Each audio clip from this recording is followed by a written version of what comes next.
ಇವರು ಯಾರು ಅಂತ ಕೇಳ್ತಾ ಇದ್ದಾರೆ.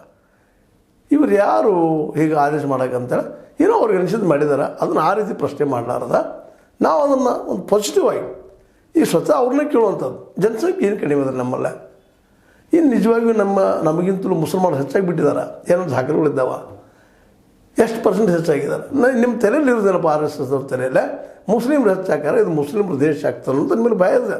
ಭಯ ತಪ್ಪಂತ ನಾವು ಹೇಳೋದಿಲ್ಲ. ಅದು ದೊಡ್ಡದು ಎಕ್ಸಾಗ್ರೇಷನ್ ಮಾಡುವಂಥದ್ದು ಏನದ, ಭೂತಗನ್ನಡಿಯಲ್ಲಿ ಹಾಕಿ ನೋಡುವಂಥದ್ದು ಏನದ ಅಂತೇಳಿ ಈ ಎಲ್ಲ ಜನರ ಅಭಿಪ್ರಾಯ. ಹೆಣ್ಮಕ್ಕಳು ನಾವು ಹಡಿದು ಕಲಪ, ನಾವು ಕಲಿತೀವಿ, ನಾವು ಮನುಷ್ಯರಿದ್ದೀವಿ, ನಾವು ಬೆಳಿತೀವಿ, ಹೆಣ್ಮಕ್ಳು ಸಮಾನತೆ ಸಿಗಲಿ. ನಮಗೂ ವಿಧಾನಸಭೆಯಲ್ಲಿ, ವಿಧಾನ ಪರಿಷತ್ತಲ್ಲೇ ಅಥವಾ ಲೋಕಸಭೆಯಲ್ಲಿ, ರಾಜ್ಯಸಭೆಯಲ್ಲಿ ನಮಗೂ ಪಾಲು ಸಿಗಲಿ. ನಾವೆಲ್ಲ ಜನಸಂಖ್ಯೆ ಇದ್ದೀವಿ. 50-50 ಕೊಟ್ಟರೆ ನಮಗೆಲ್ಲ ಹಡಿದು ಬಿಡು ನಮಗೆ ಬಿಟ್ಟಿದ್ದು ಮತ್ತು ನಮ್ಮ ಗಂಡಂದ್ರಿಗೆ ಬಿಟ್ಟಂಥ ವಿಷಯ. ನೀವು ಯಾರು ರೀ?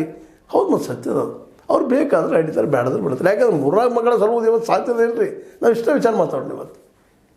ಯಾಕಂದ್ರೆ ಮಾರ್ಕೆಟ್ದೊಳಗೆ 2 ಗಂಡ ಹೆಂಡತಿ 2 ಮಕ್ಕಳ, ಅವರ ಅಪ್ಪ ಅವ್ವ, ಒಂದು 6 ಮಂದಿ, ಒಂದು ಸಿಂಪಲ್ ಫ್ಯಾಮ್ಲಿ. ಇದು ಬದುಕಬೇಕಾದ್ರೆ ತಿಂಗಳಿಗೆ 20,000-30,000 ರೂಪಾಯಿ ಖರ್ಚು ಅದ. ಇದು ಸತ್ಯನ ಇದು.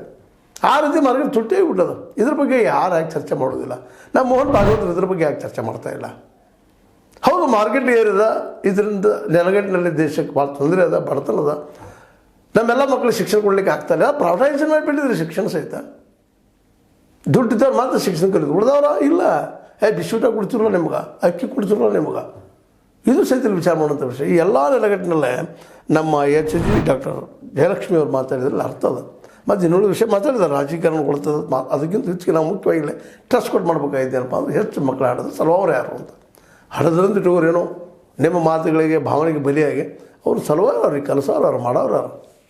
ಮುಸ್ಲಿಮರಲ್ಲಿ ಸಹಿತ ಕಡಿಮೆ ನಡೀತಾ ಇದ್ದಾರೆ ರೀ. ಅವ್ರ ಪಾಪ ಅವ್ರ ಮನೆ ನಡೀತಾ ಇಲ್ಲ ಇವತ್ತು. ನಾವು ಇವಾಗ ನಡಿಬೇಕಂತ ಏನೋ ಸೆಟ್ಲ್ ಆಗಂದ್ರೆ ಅವ್ರು ಮಾಡಿರ್ಬೋದು, ಆದರೆ ಇವತ್ತು ಸಾಧ್ಯ ಇಲ್ಲದ ಮಾತು. ಅವರು ಮನೆ ಮತ್ತು ತಮ್ಮ ಮಕ್ಕಳನ್ನ ಕಲಿಸ್ಬೇಕು, ಮನೆ ಕಟ್ಕೋಬೇಕು, ಶಾಲೆ ಕಲಿಸ್ಬೇಕು. ಎಷ್ಟು ಸವಿ ಅದ ರೀ ಶಾಲೆ ಕಲಿಸೋದು ಇವತ್ತು. ಗೌರ್ಮೆಂಟ್ ಸ್ಕೂಲ್ಗಳು ಸರಿಯಾಗಿ ನಡೆಯೋಂಗಿಲ್ಲ, ಟೀಚರ್ಸ್ ಬರೋಂಗಿಲ್ಲ. ಬಿಸಿ ಊಟ ಮೈದಾನದಾಗ ಹೆಂಗೆ ಇರ್ತದೆ. ಕೆಲವೊಮ್ಮೆ ಅಕ್ಕಿ ಬೆಂದಿರ್ತವೆ ಅಥವಾ ಬೆಂದಿರೋದಿಲ್ಲ, ಸಾರು ಸರಿಯಾಗಿರೋದಿಲ್ಲ.